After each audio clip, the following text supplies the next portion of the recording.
Hello dear influential leaders, this is Lenka and Alexander. coming at you straight from the Netherlands with yet another episode with the Influential Executive Podcast. And today, we talk about so many things, and I'm sure that minimum one of them is the question that you keep asking yourself over and over, namely, how can I get in a state of flow? Or is it really possible to get a work-life balance? Or can I have kids and a career? And what should I pass on to my children when I want to make them into the really best versions, or when I want to help them to become the best versions of themselves? So that and much more we talk about today with Camille Preston. Yeah, it was very exciting to connect with Camille because there's so much overlap between our businesses.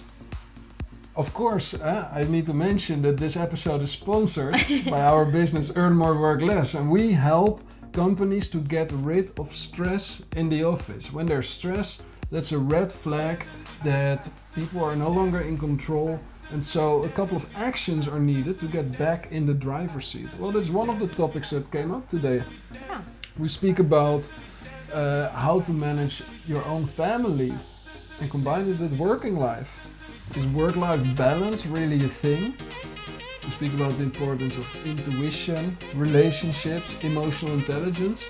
And what I like most about this conversation is that Camille also asked us some questions. Yeah, that was very good. So this was more a conversation even than just an interview. But enough talking. Enjoy our conversation with Camille Preston. Camille, welcome to the Influential Executive Podcast. Thank you. I'm thrilled to be here with you both today.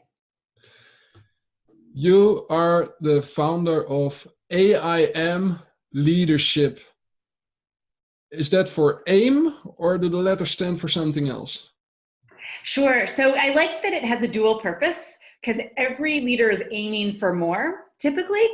But I also have embedded in there this idea of awaken inner mastery, with this idea that everyone, I think, especially great leaders, there's always a little bit more that they could pop out from deep within themselves and bring a greater level of mastery to the table. So it's kind of a playful both, I suppose. I'm very excited to hear more about it. Many people in our audience are leaders themselves, team leaders inside larger organizations. And of course, there's always so much to do, and time is running very fast. So we're constantly looking for those nuggets, those tips, and also the fundamentals on how to get more done with less time. Yeah. And one keyword that you speak about a lot, and especially in your second book, you focus on it, is flow. What does flow mean in a setting of business? Great question. So I would go back to flow, which was first identified by Mihai Csikszentmihalyi in the 70s. So flow is actually a psychological concept of peak performance. And I think what's so exciting now with the advances in neuroscience is how we are at a place where we can better understand what causes flow, how do we recreate flow, how do we rethink work for flow. So I write a lot from this idea of peak performance, but as a mom and a business owner, it's about figuring out how they all come together. And my goodness, when it flows, it's fabulous. And when you hit a dam, it is bumpy, turbulent waters. So how do we make it flow? That's the $100,000 question. And, the work that I love doing is that what's flow for me is different from flow for you, which is different for flow for you. And it's really shifting the journey from okay, I'm going to put in these 10 morning routines because they work for Tim Ferriss, or they work for Keith Ferrazzi, or they work for Marshall Goldsmith, and starting to understand ourselves, who am I at my core? What is it that I need to be my best self?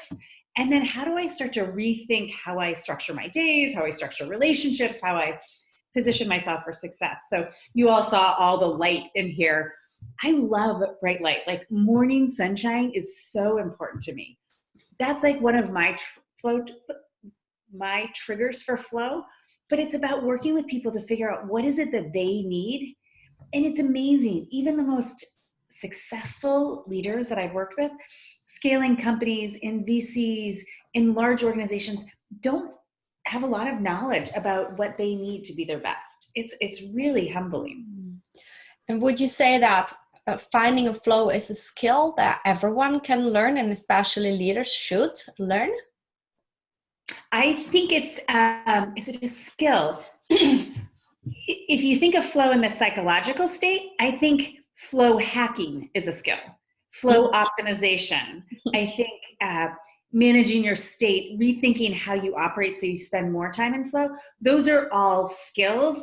I think flow is more the destination that people are aspiring to. That's interesting. One thing that I remember about flow, of one of my countless discussions or good conversations with a good friend of mine. He's a flow expert active in the Netherlands, and he works both with sports teams, individual players, and businesses. Mm-hmm. And he described flow once to me as a state of mind in which you are not thinking, you're just being in the moment. That's interesting. Yeah, where things are just kind of almost flowing through you. Like the ideas are coming, and that's I like that. It's the effortlessness where you're doing great things and creating great things. And I'm kind of in an interesting spot, like personally right now, which is I'm a really good runner. Like running has always been really easy for me. I'm a horrible coach because I could just put on my shoes and go run. And I'm nursing an injury, and I've signed up for this road race, literally like a fundraiser for my son's school. And I'm so present to how little flow I'm getting on the road. Like I used to just lose myself, and it was so enriching. And it's really interesting when you hit up against those edges of yourself. I don't know if that resonates for you all. Yeah, I've done a lot of running myself. 3 marathons. During every marathon, I was asking myself, like, well, why did you sign up for this? But I finished all 3 of them. And how did you feel afterwards? Completely destroyed. Well, of course, proud and all of that. Mm-hmm. Did you have that, like, yeah, sign me up for another one? No, that usually took a little while.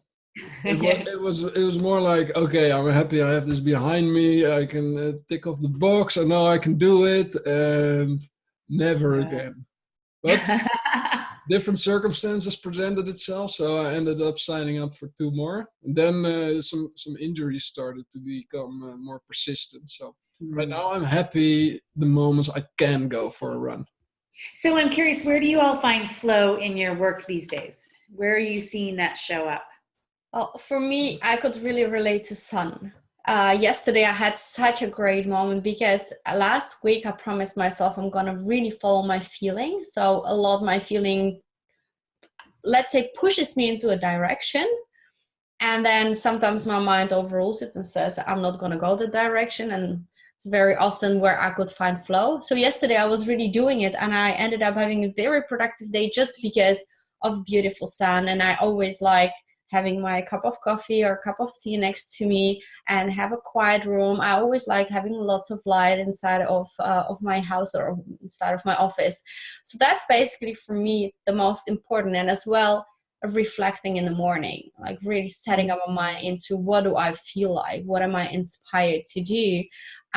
That's really something that always sets me in a nice state of flow. So I heard you say your morning is your biological prime time, yes, and that you optimize your flow or your opportunity to get a flow by preparation, like stillness, preparation, reflection. Mm-hmm. And when you have that intentionality you bring to your morning, all of a sudden and things can unfold.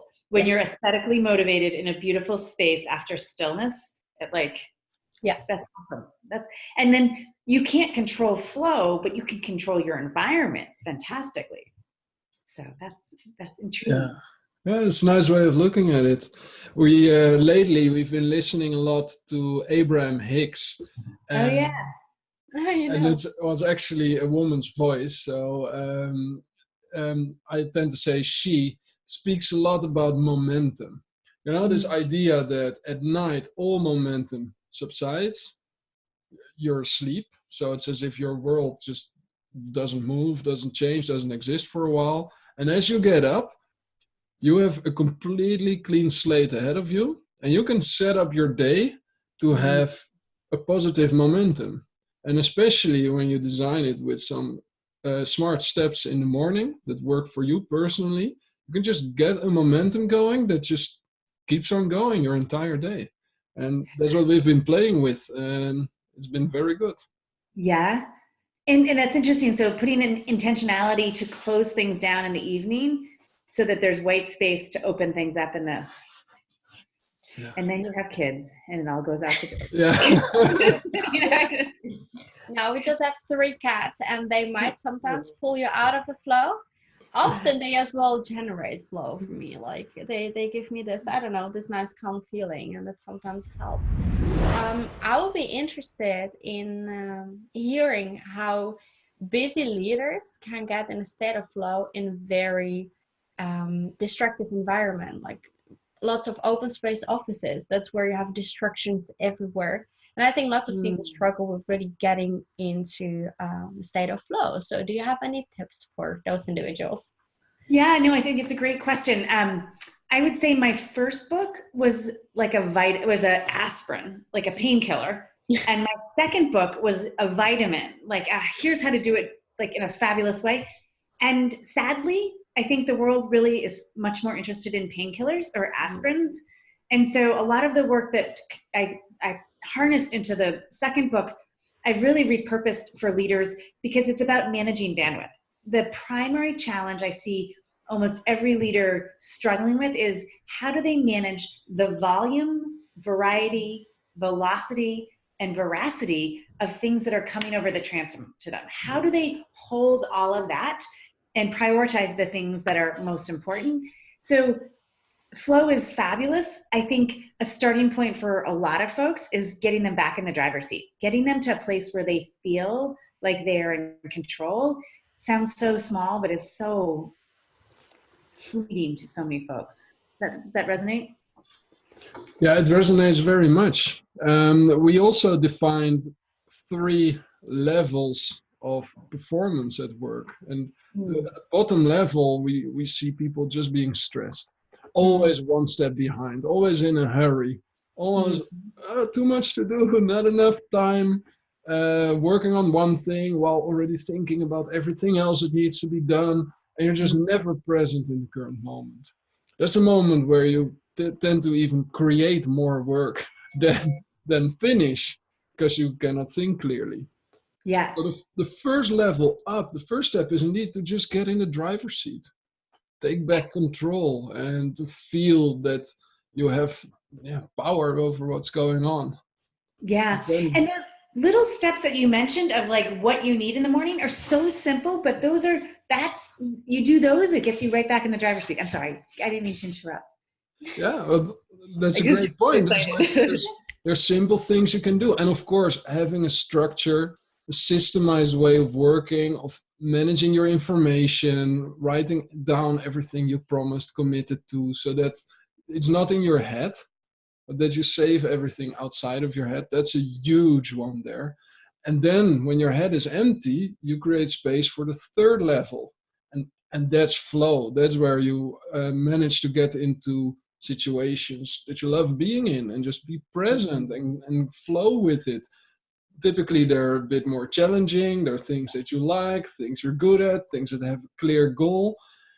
And when you can organize your work days to just be a series of beautiful moments where you experience flow, now you enter some kind of heaven, even in the office. So I think we're very aligned in our thinking. I would describe it as kind of a 5-step process. You described it as 3 levels, because I don't think you can stay in flow long term.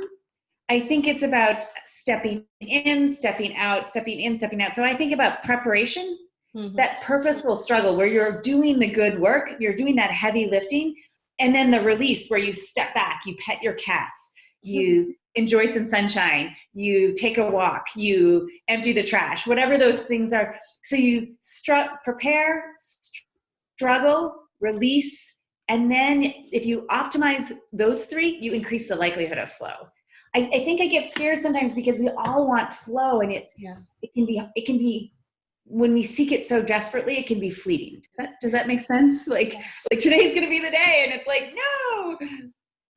Yeah. That's interesting. And I always wondered, can we be in a flow while we are thinking? Because for me, I remember years ago, I worked for an IT company, and sometimes I had this repetitive job of like filling up spreadsheets and Excel files. And I remember putting my house music on, and and then you got in a state of flow, and suddenly 5 hours were gone, and like all sheets were nicely filled.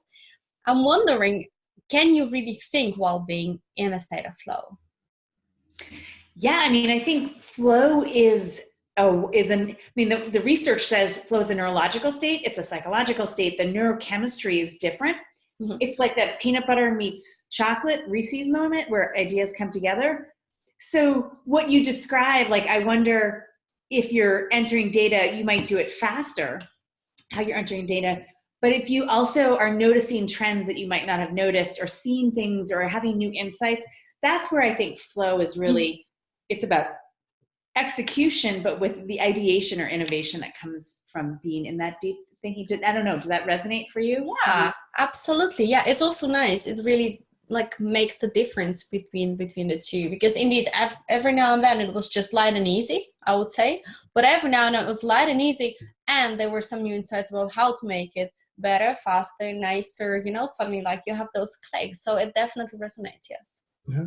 I'm curious, when you see, I think your distinctions of like stressed and distracted, kind of doing the busy work of the office versus the flow, I do think that differentiates great leaders. The leaders who can manage their state to get into that purposeful productivity, that intentional work, are the ones that get ahead. And I'm just curious, what have you seen with the leaders that you've worked with that have really differentiated those? What are the intrinsic characteristics that differentiate those people who are able to get into that state? Well, it all starts with them making a decision that they are willing to do things differently and really optimize and leverage the power of their minds. The idea that maybe up to this day, I have been overlooking a huge realm of possibilities, and I'm willing to just experiment with new things. And then what happens is, when we work with them, we just propose a series of experiments, one by one, depending on where somebody is, what somebody's ready for, excited for. So for one, it is about just emptying the mind, writing down everything that needs to be remembered. And from that space, suddenly new connections appear, new ideas. And it can be one simple idea that revolutionizes a business. Well, the idea only comes when you make space. But for another one, it can be about being present in the current moment, having those conversations, looking the other person in the eye, and instead of thinking about the email he will send after the conversation, seeing what's really going on inside of the other person. So it manifests in many different ways depending on where the person is. Yeah, I think, you speak to the relationships get so deteriorated because we're so busy and moving so fast and moving in so many different directions. I agree 100% about the writing things down. And there's a lot of neuroscience that actually supports why you want to get it out of you and write it down. But then I think the second part is, the second part is, there's so many things on our list that do not bring joy, add value, or move the dial. And so it's getting them out of you so you can see them. I talk about collate, eliminate, like cross off the things that aren't going to bring you joy, automate, build once, use many, so that you can then delegate more effectively and so if you collate, eliminate, automate, delegate, you can then accelerate and celebrate and create. You can have that bandwidth to be able to do all the things that we talk about. So many people have so much, it's like their brains are like computers and too many programs open. So their brains are not functioning at peak performance because the RAM is all used up in remembering. That's stupid stuff. And it reminds me of conversation that we had with David Allen as well. He said, your brain is really a shitty office. It's just not going to work that way how we hope. And I remember conversation with him. He said very often the person who are interested in getting things done are the people who don't need them. It's just like people already are very systematic, they are organized, they already understand it, and they know there is yet another step that they can take. So I'm wondering, is it in your experience as well like this? Because I remarked that this is something that most of our clients have. They already know, they have a certain level of structure, and they are very self-reflective, they are curious, they are disciplined, and they know that with this, they can build way much more. Yeah, I think I agree that most clients and most leaders are sage and have wisdom. I think the overwhelm is exhausting, and people really doubt themselves. They really I'm always amazed at the number of senior executives that don't trust their own inner wisdom. And am I hitting that what you're saying? Like, people have a lot of knowledge. And I was just talking with someone this morning, and she said, well, how do I do that? How do I get my inner wisdom? And I was thinking, if I could just pull up your resume and show you the things you've written and like how you're perceived as the thought leader in this international thought leader. And her question was very legitimate. She was really curious about how does she silence herself to listen to her inner wisdom and then let that come and guide her actions. And it's a journey that we're all on, and it's becoming more urgent as we see this quickening of technology. The funny thing is, it's becoming more urgent, and we want it, and we're so used to making things happen. And this thing you achieve by doing the exact opposite. Yeah. You don't make it happen, you let it happen. Mm-hmm. You don't build your way towards it, you just let go of things, and then it is coming. I would say yes, and I think you prepare. I think you set the container, you set the table, you invite the right guests to the table, and then you have the fantastic dinner party. So it's, nice. Are you familiar with the movie The Secret? Yes. Yeah, I think like there's a backlash to that where people are like, you can't just own your way into happiness. And I agree, you can't own your way. You have to lay the foundation, and it's not about doing. So if I could, can I share a quick story on that?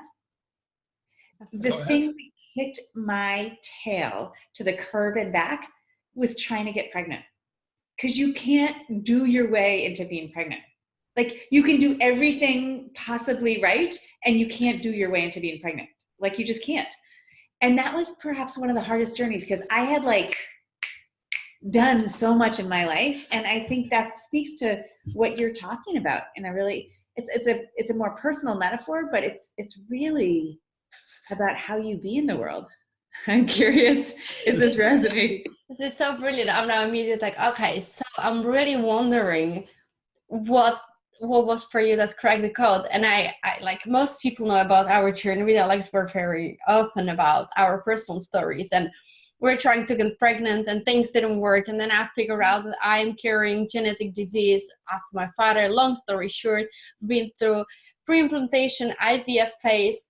And 3 weeks ago, we figured out that the only embryo that was surviving all of those phases has the genetic disease, and thus can be implemented through IVF.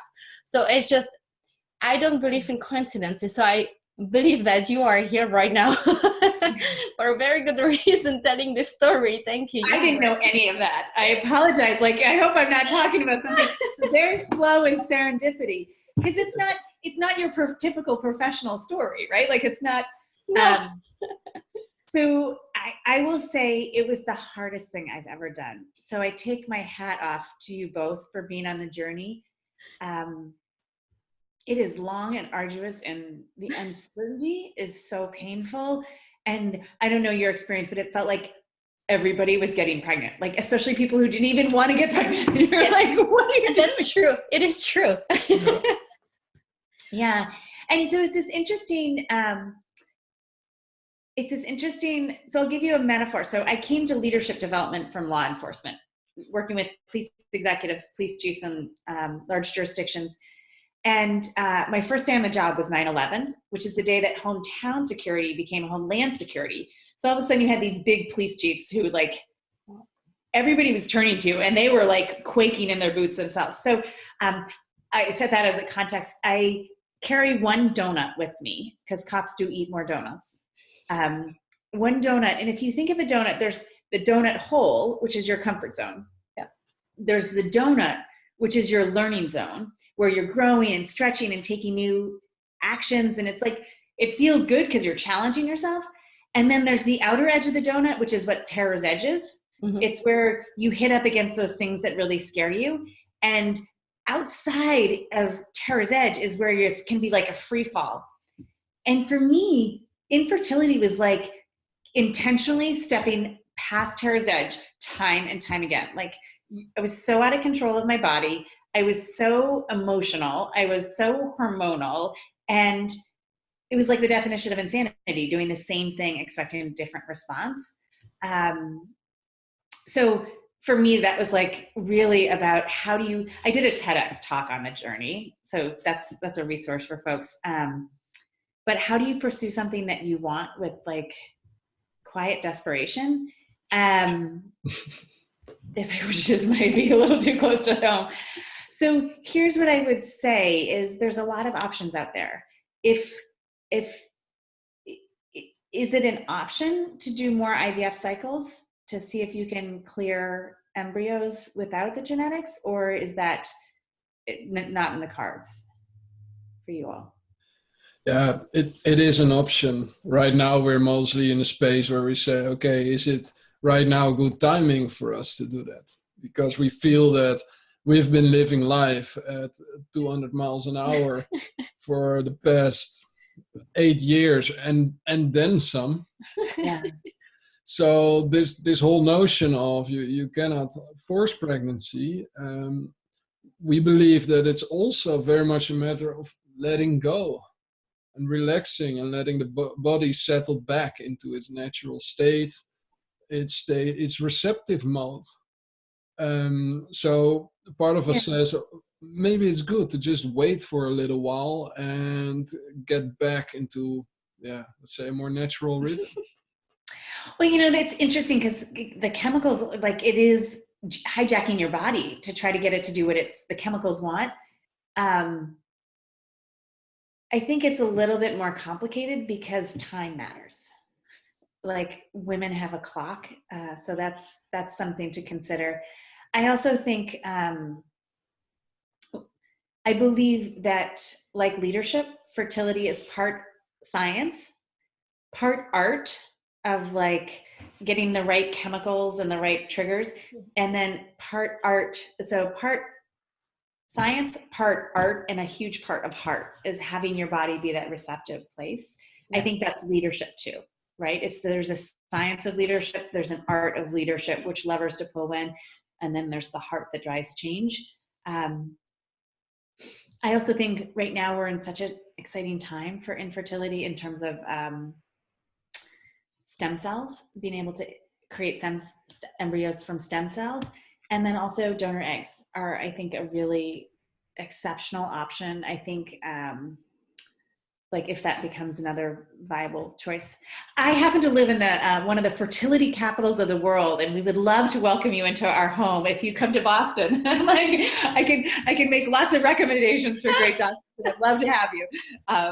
But I do think all of this is a journey that you're on that's personal, but it's defining who you are as leaders. It's defining how you navigate adversity. It's defining how you have critical conversations. It's defining how you claim life.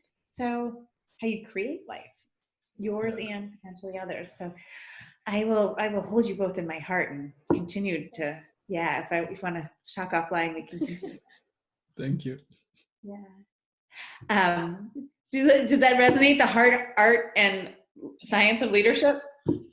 Absolutely. And I love it. And I mean, this journey, I always say you can look at the same thing from two perspectives. Is it is it good or bad, or is it a learning experience? And I think we always looked at it as a learning experience, and that's what kind of kept us always on a positive side of things. Like, okay, it didn't work out, but there are other options and there are other things, and probably our way is going somewhere else right now.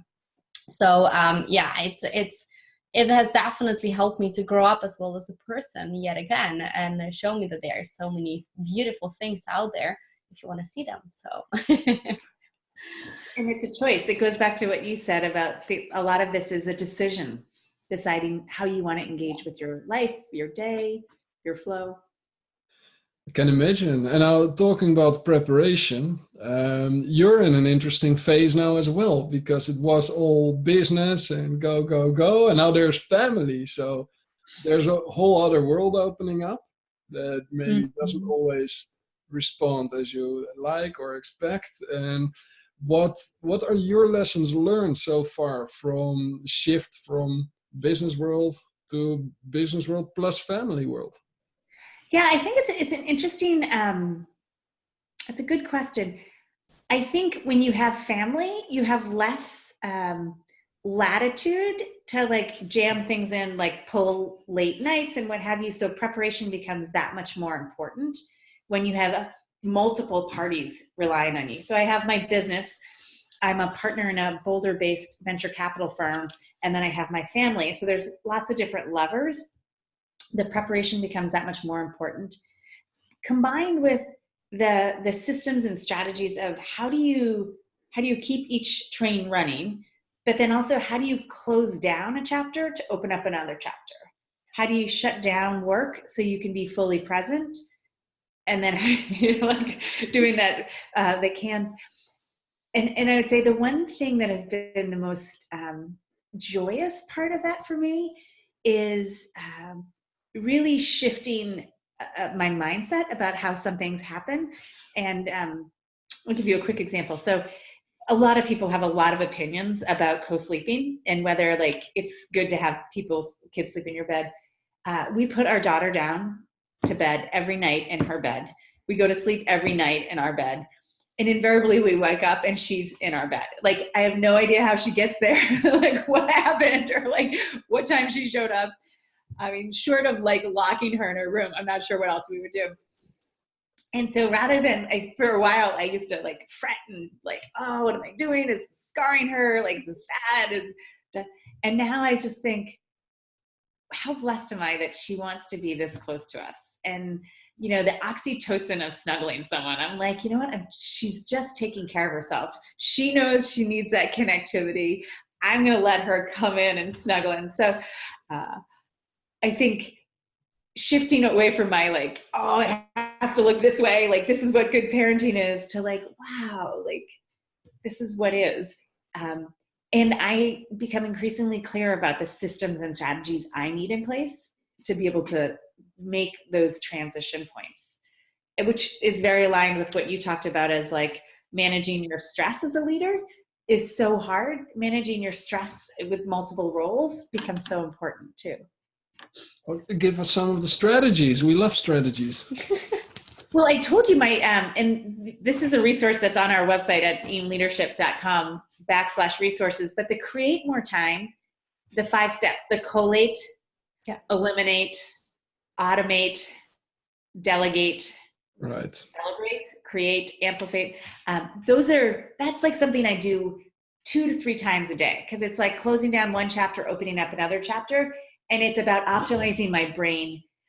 I also think every business owner knows you want to have the most economical labor doing a task. So outsourcing things that don't give you joy, outsourcing things you're not good at. I'm a really good Gestalt person. I'm a really bad detail person. I hire people who are really good with details. And so as you think about what your greatest gifts are in the world, I think moving increasingly to segmenting work is a huge gateway for people's lowering their stress, but also amplifying their happiness. Yeah, that's very powerful. That's also why the DesuMout is such a popular strategy, It's Yeah. one element in the system that we teach is to just, after every task, don't start immediately the next one. Take a moment to zoom out. Look at what the rest of your day is going to look like. What can you expect? What is the next task? How much time you need? What is the goal? Okay, now you can zoom in again and focus. At the end of the day, do the same thing. So you really close off the working day. You look at everything that's been going on. What's coming up tomorrow? What will my day look like? Did I remember everything? Is everything written down? Now your mind can relax and be fully present when you return back home. You can step back and then you actually, when you're home, you actually exhale. Or when you're doing your personal life, you actually relax. It's what you were saying about Esther and Abraham Hicks. They actually can rejuvenate. But so often people continue on this hamster wheel and they're waking up at 2 a.m. thinking because they don't have those practices. That's phenomenal. Yeah. I would also say we're at our happiest, and this is congruent with the flow research, when we're living in the learning zone where we're growing and developing. So that's like the donut part of the donut.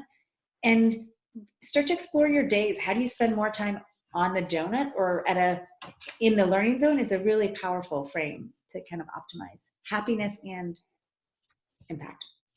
You make me like donuts even more than I already. In case you're programming, so yeah, I really feel like a donut with chocolate. Yeah. With sprinkles on top. Yeah, and it's sprinkles, right? Yeah, cool. It also made me That's so funny. It was funny. The place I worked when I was working for this nonprofit, Thursdays was donut day. I would like get up a little earlier, work out a little harder at the gym because I like the chocolate cake donuts with the glaze on them.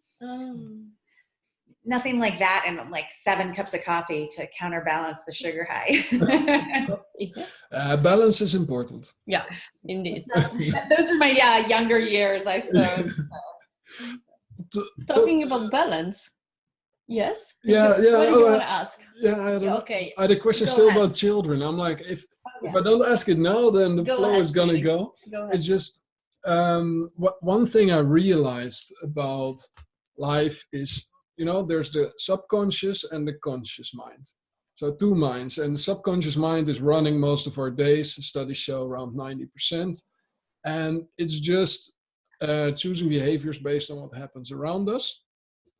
And the decision-making rules are beliefs. So thoughts that we think a lot, basic rules that we've learned about how life works. Mm-hmm. For me, everything changed once I realized that there are 2 types of beliefs. There's empowering beliefs and limiting beliefs. Mm-hmm. And all of them are true. It's like whatever you believe, it's always true. You create your own truth based on what you believe. So my question is, have you already thought about which beliefs you want to pass on to your daughter to set her up for a light and easy life? Yeah. So we're actually incredibly blessed thanks to, I joke there's nothing natural about them. They're totally like technology driven kids. I have a son and a daughter. So our son will be 6 in a couple of months in June, and our daughter will be 4 in May.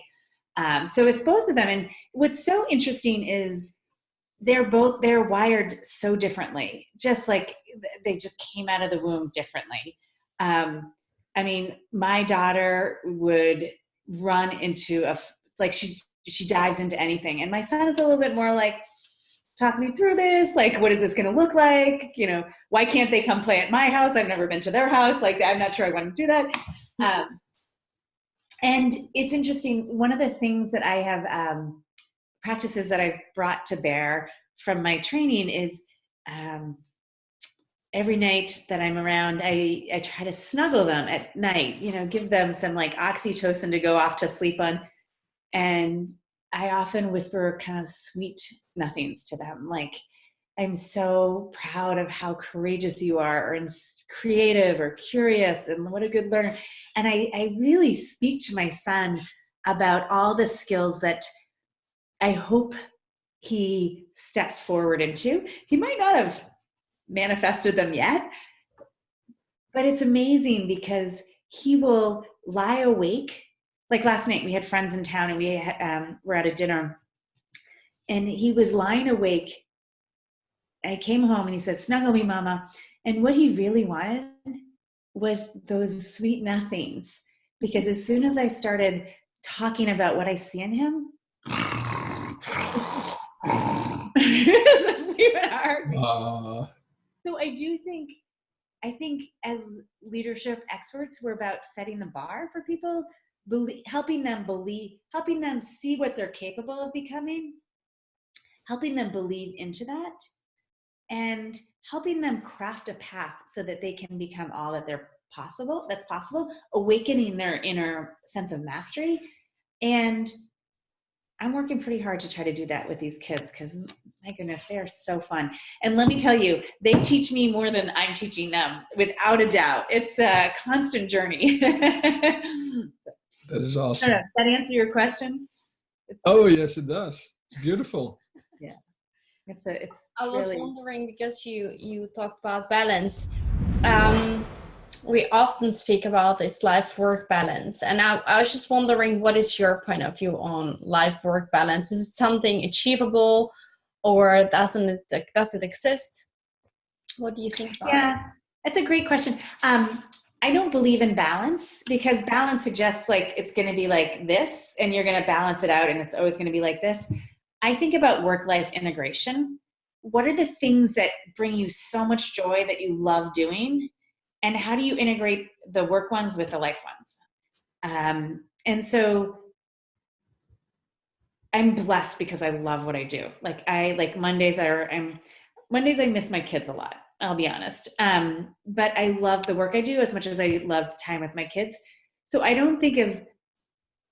for me, it's about, what is the impact I want to have at home? What is the impact I want to have in the workplace? And how do I put those together? And they're not always going to be in balance. There's going to be ebbs and flows. And I feel pretty blessed that I'm continuing to learn on that journey, because it is a journey. I would love to look a little bit into the future, because you clearly get it. And when I saw the list of companies you worked with, it's a long list. So you've seen many environments, many leaders, and you grasp those fundamentals. And my guess is that any surroundings where you apply the fundamentals, good things happen. It's like you create alignment, there's more integrity, so better results. Now, looking ahead into the future, we are in exciting times because the world is speeding up and it's going faster than ever. New technologies, it's just developments are faster and faster. Everything gets connected.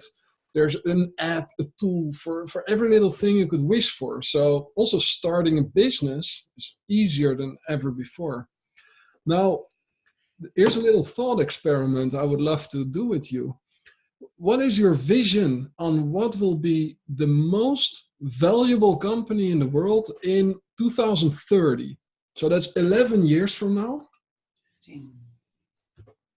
The research would suggest that company probably hasn't been born yet, or is at a nascent stage. Like when you see some of the largest, most powerful companies now, a lot of them, there's a quickening. Companies are scaling much faster. So I think I wouldn't even be courageous enough to guess what the next largest, what the most powerful company would be. I'm sorry, go ahead. So sorry, I didn't mean to interrupt you. I was thinking maybe we can think in terms of which industry. Yeah. I do think, I think AI and this idea of consolidating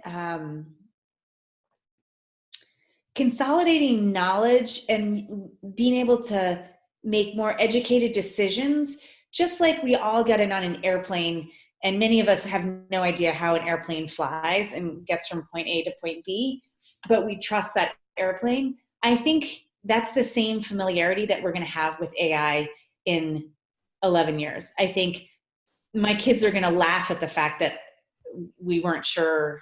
We thought they would have to get a driver's license. They're going to be like, what? like that. I think they probably still will have to pass some kind of certification so that they know how to drive a vehicle and if technology fails. But I think this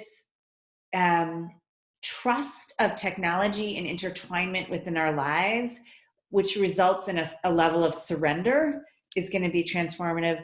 And I think intuition and relationships are we're kind of like, we've moved away from relationships and like everything's like, you can hire a car, you can have food delivered, you can find sex online, you can find all this stuff. I think you're going to see a backlash and relationships are going to become much more valued. I also think there's going to be, I wrote a blog recently about, in 2000, we talked about the digital divide and like the people who have technology and the people who don't have technology. I think we're approaching another digital divide, which is going to be really around emotional intelligence. And people who have emotional intelligence are going to be able to be self-aware. What do I need to get into flow? What do I need to have my best day? What parts of this technology serve me? What parts of this technology don't serve me? And so people with EQ are going to make better choices and are going to see amplification in their lives. I think people who have less EQ are going to become more consumed by the system, and it's gonna create further fractions in our world. And that's a really scary thing to think about, given how fractured our world, especially life here in the US right now, is. Yeah, it's already happening today, right? I mean, burnouts are the symptom where a person gets crushed by the system without noticing it. And then in Europe, we call it burnout. And it's really a thing. I understood that in US, the term is less well known. Burnout? Yeah. Yeah, no, it's, and just to link back to the metaphor, if you spend too much time at terror's edge, like you're too stressed, too at capacity, that's where I think burnout happens. Yeah. Yeah. So yeah, I think it's intriguing. What do you think in the future? I'm curious, have you made your predictions? Yeah, I asked this question to several people. AI is often mentioned, obviously. I on purpose, I ask what will be the most valuable company, not necessarily the biggest one or the highest earning one. I believe that in the core, a company is always about value creation, and earnings are a side effect of that. When I think of where can true value be created, I always think in terms of education. So the most advanced technology on the planet is still right here inside our skulls. Mm-hmm. So the ability to upgrade our ability to think, make better decisions, adapt better behaviors, that is where most value can be gained. Now, I don't know if the world is ready to adapt it on a large scale already in 11 years. I do believe that the technology will be there to scale education. So when you get to a point where there is the world's leading professor in this and this niche, through virtual reality, that professor can do a class for 1 million people all over the world. There can be complete transparency, karma systems showing rankings and appreciating positive, helpful behaviors. So through full transparency and scalability, I believe that education, the theoretical part, can be scaled endlessly. And the practical part, it can be combined in there through coaching. I think everybody will have one or more coaches. Everybody will have coaches and be a coach to others, helping to reflect, design new experiments, have new experiences so people can learn and upgrade this beautiful technology inside our heads. Yeah, I think learning's going to be totally on its head too. Like how people learn. Like I wouldn't be surprised if you could upload learning at some point in time. Like I'd like Spanish, uploading that. But then it becomes back to the practical application that you speak about and the experiences that people have so that they can tap into that. I think it's going to be definitely very interesting. Exciting. Definitely. Yeah. What are your thoughts on this? Yeah, listening to you, I can relate to both of you a lot. AI is definitely something that most people talk about, but I'm a Reiki healer, so I'm an energy healer, and I think it starts playing bigger and bigger role in the world to understand how we human beings can back understand the functionalities of nature and our own body. How can we reconnect with ourselves on such a level so we do tap into all kinds of levels of consciousness to be able to heal ourselves and have all kinds of skills and abilities that we are essentially born with. We just don't really know how to use them. So I think that that could be very valuable to really regain the confidence in the powers that we were born with. And yeah, it's closely related to education and relationships. And I think communities will become bigger and bigger just because we are trying to reconnect with people and we are searching for who is close to us. And yeah, I do think that once we figure out how to properly connect with people, that's kind of also big. So yeah, that's just like a few ideas I had. Nice. It is awakening the inner mastery that I love, and it's reconnecting to things that we knew innately that we might have deleted. I think is really, that resonates.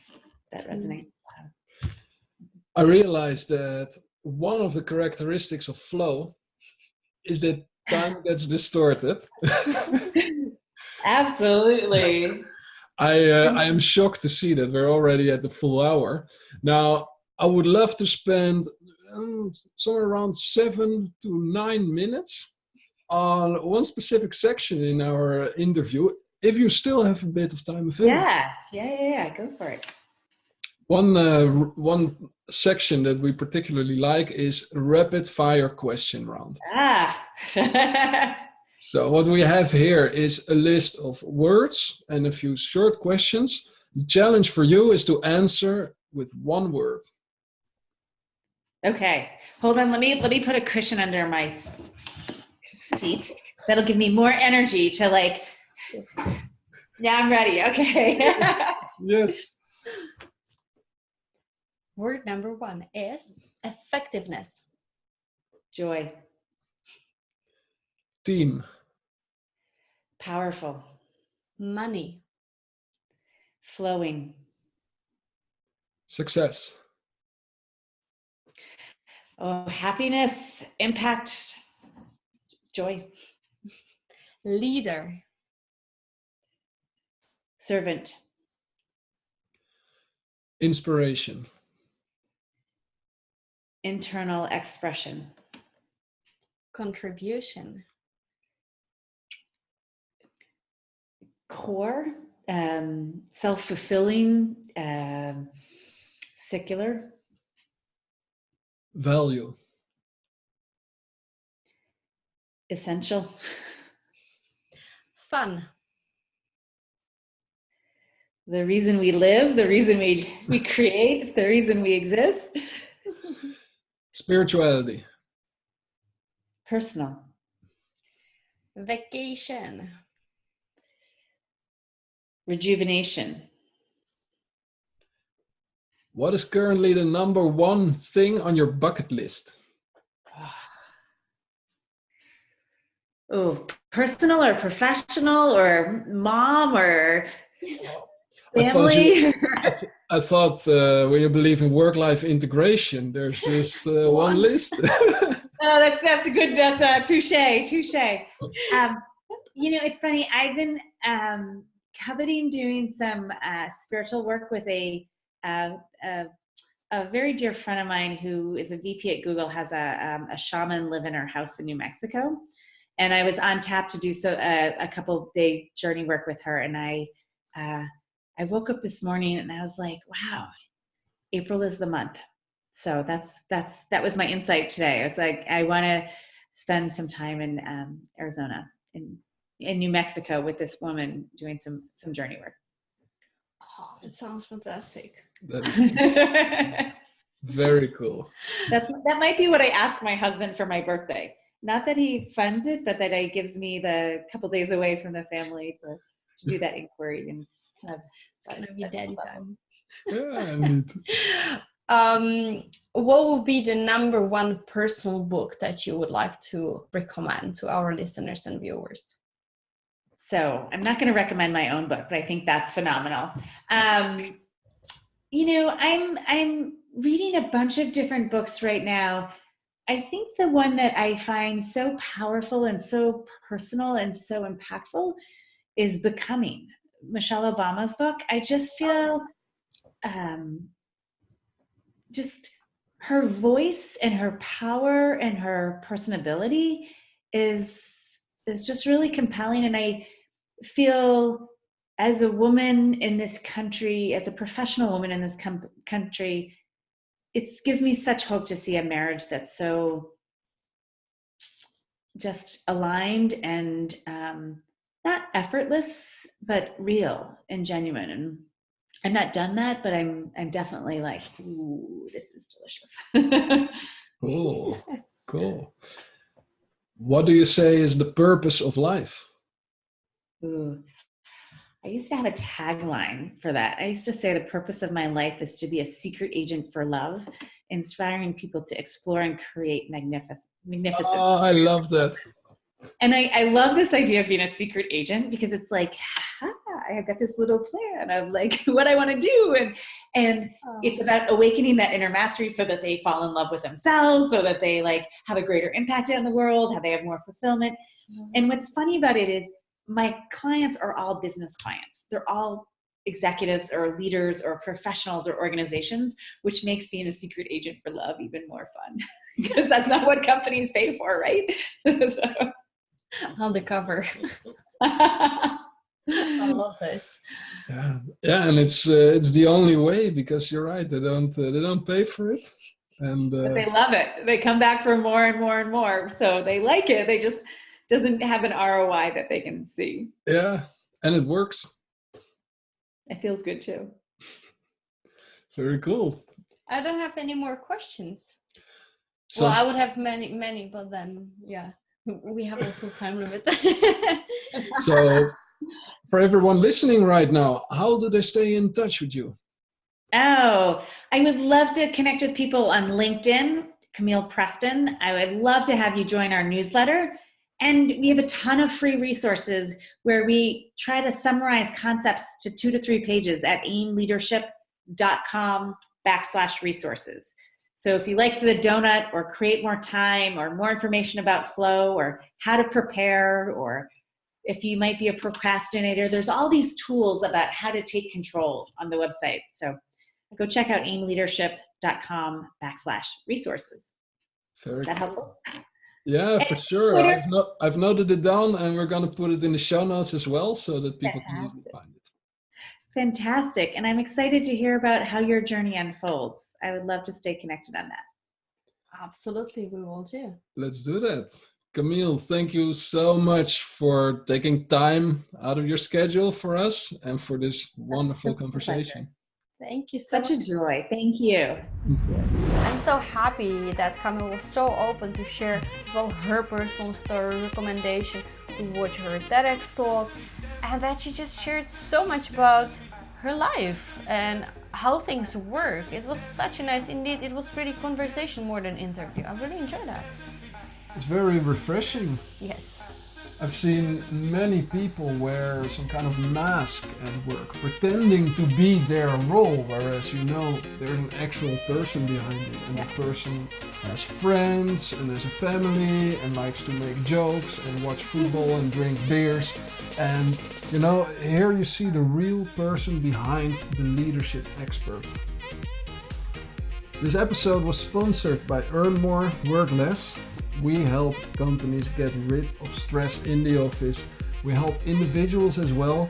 There's a couple of free resources on our website. So on earnmoreworkless.com, you're gonna find a few free ebooks, and make sure that you check out our blog as well, which is full with strategies that you can apply immediately. Now, of course, Camille Preston delivered some amazing insights already during this interview, and she mentioned that she has a couple of more resources available on her website. The website is aimleadership.com/resources, and aimleadership.com is AIMLEADERSHIP.com. imleadership.com. On LinkedIn, you can find her as Camille Preston. We make sure that this information is in the show notes so that it's easy to find for you. That's it for now. We wish you a beautiful day. Let's all go out, reach our goals, be successful, and most of all, let's have fun.